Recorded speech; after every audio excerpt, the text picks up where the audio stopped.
Baghpat kidnapping case में बड़ी खबर आ रही है। अपहृत व्यापारी बरामद कर लिया गया है। फोन पर 1 करोड़ की फिरौती मांगी गई थी। व्यापारी को पुलिस ने सकुशल छुड़ा लिया। इस वक्त की बड़ी खबर। एसीएस होम अवनीश अवस्थी ने सकुशल छुड़ाने की जानकारी दी है। पुलिस के मुताबिक बदमाश व्यापारी को छोड़कर फरार हो गए। आज सुबह व्यापारी का अपहरण कर लिया गया था, जिसके बाद पुलिस की 4 टीम गठित की गई थी। किडनैपर्स ने व्यापारी के बेटे के मोबाइल पर फोन कर 1 करोड़ की फिरौती मांगी थी। सुबह व्यापारी घर से गोदाम के लिए निकला था। फिलहाल अपहरणकर्ता फरार हैं। उनकी तलाश में पुलिस लगातार दबिश दे रही है और आपको हम दिखा रहे हैं एक्सक्लूसिव तस्वीरें।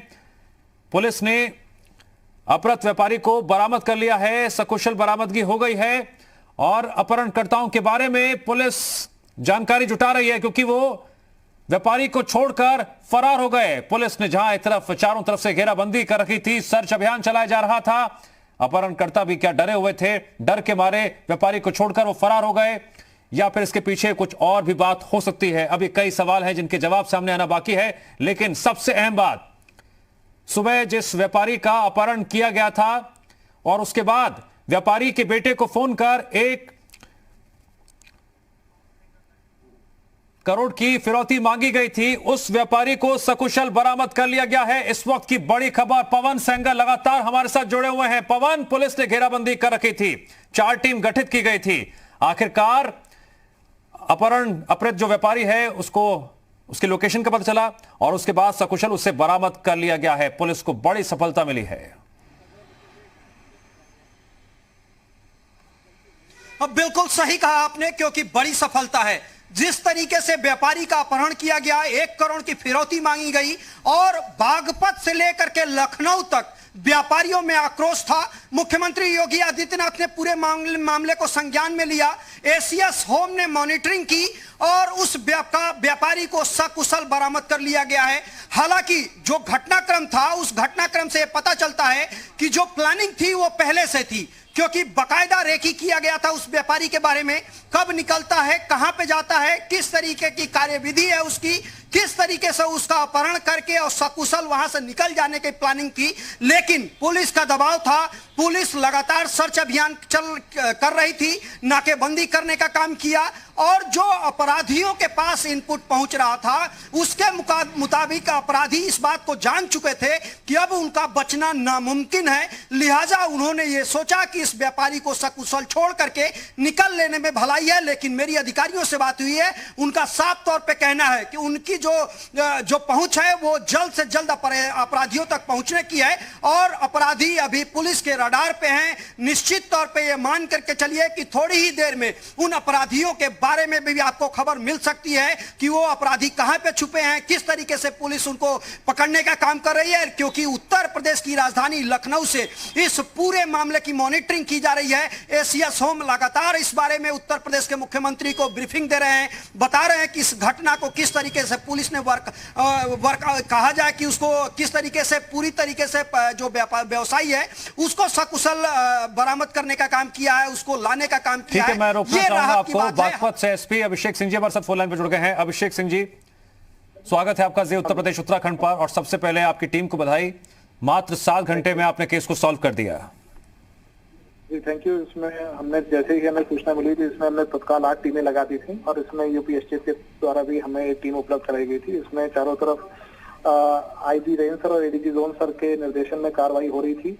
इवन हरियाणा के भी डिस्ट्रिक्ट को अलर्ट कर दिया गया था। इतनी नाकाबंदी कराते हुए हमने क्या कहते हैं इसमें ट्रैकिंग शुरू की थी। इसी से डर की वजह से भारत को छोड़ के जो बदमाश थे वो भाग गए। अभी हमारी टीम बदमाशों के पीछे लगी हुई है और जल्दी ही हम उनको पकड़ लेंगे। अभिषेक जी, ये खबर बिल्कुल पुख्ता है कि व्यापारी के बेटे को ही अपहरणकर्ताओं ने फोन किया था, 1 करोड़ की फिरौती मांगी थी। और कोई जानकारी अपहरणकर्ताओं के बारे में आपको लगी हो अभी तक? अभी हमारे पास ये कुछ ऑपरेशनल डिटेल्स है जो आपको शेयर नहीं कर सकते। हमारा ऑपरेशन अभी जारी है। जी, कितने अपहरणकर्ताओं की बात निकलकर सामने आ रही है, इस बारे में कोई जानकारी? मैंने कहा कुछ ऑपरेशनल डिटेल्स है, मैं आपको शेयर नहीं कर सकता हूँ। Operation is still going on. जी अभिषेक जी, बस मेरे एक गंभीर सवाल जरा कि बरामदगी कहां से हुई व्यापारी की? ये बरामदगी इनकी खेखड़ा थाने पर एक क्षेत्र पड़ता है रटौल, वहां से हुई है। क्या अपहरणकर्ता छोड़कर वहां से फरार हो गए थे? हाँ, हमारे दबाव हमारी चेकिंग को देखते हुए वो वहां से फरार हो गए। ठीक है अभिषेक जी, सुबह 4 बजे व्यापारी अपने घर से बाहर निकले थे, यानी अपहरणकर्ताओं को thank you so much, I am still in the operation. ठीक है, अभी लगातार कार्रवाई का सिलसिला जारी है। अभिषेक सिंह जी ने अभी कई बातें जो हैं साझा नहीं की हैं, कह रहे हैं कि ऑपरेशनल बातें हैं जो साझा नहीं की जा सकती क्योंकि कार्रवाई लगातार जारी है। अपहरणकर्ता फरार है। वापस लौटेंगे पवन के पास। पवन, अभी भी कई सवाल हैं। सुबह 4 बजे व्यापारी का अपहरण हुआ था। इससे कहीं ना कहीं इस बात की तस्दीक हो जाती है कि व्यापारी की लोकेशन के बारे में, व्यापारी के घर से लेकर उसके मूवमेंट के बारे में अपहरणकर्ताओं को एक एक बात अच्छी तरह से पता थी। वो कितने बजे निकलते हैं, कहां कहां जाते हैं, और वो पीछा भी कर रहे थे। वरना सुबह 4 बजे के वक्त कैसे व्यापारी का अपहरण हो सकता था?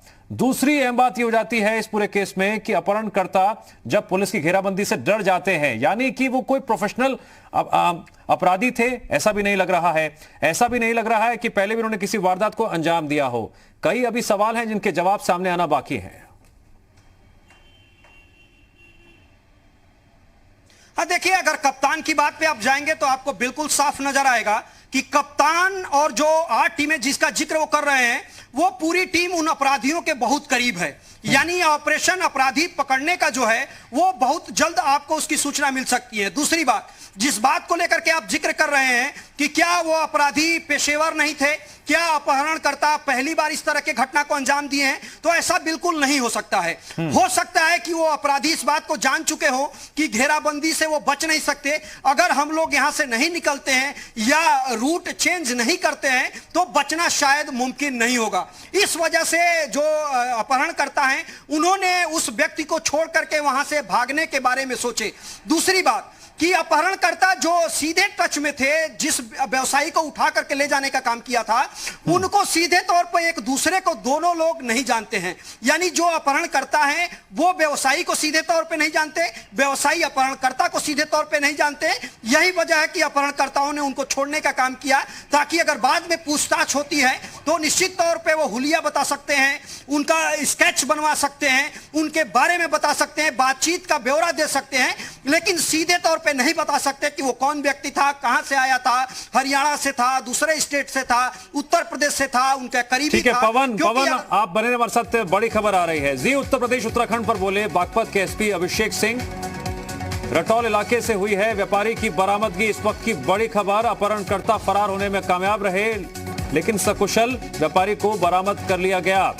इस वक्त की बड़ी खबर, रटौल इलाके से व्यापारी की बरामदगी हुई है। पुलिस की टीम लगातार जगह जगह दबिश दे रही थी और जैसा कि एसपी अभिषेक सिंह ने जी उत्तर प्रदेश उत्तराखंड से बातचीत करते हुए इस बात की तस्दीक की है कि फिलहाल ऑपरेशन लगातार जारी है और वो अपहरणकर्ताओं के बेहद नजदीक हैं। किसी भी वक्त अपहरणकर्ताओं की गिरफ्तारी भी हो सकती है, उनके चेहरे बेनकाब हो सकते हैं। रटौल इलाके से व्यापारी की हुई है बरामदगी। इस वक्त की बड़ी खबर। वापस लौटेंगे पवन के पास। पवन, किडनैपर्स को लेकर अब जानकारी जुटाई जा रही है। कितनी संख्या में अपहरणकर्ताओं ने इस पूरे वारदात को अंजाम दिया, क्या उन्होंने पहले से प्लानिंग कर रखी थी, कौन ये हो सकते हैं, कई अभी सवाल हैं जिसको लेकर हम लगातार चर्चा कर रहे हैं।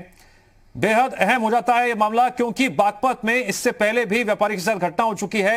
व्यापारी भी गुस्से में है, चिंता में है, उनकी सुरक्षा को लेकर सवाल खड़े हो रहे हैं।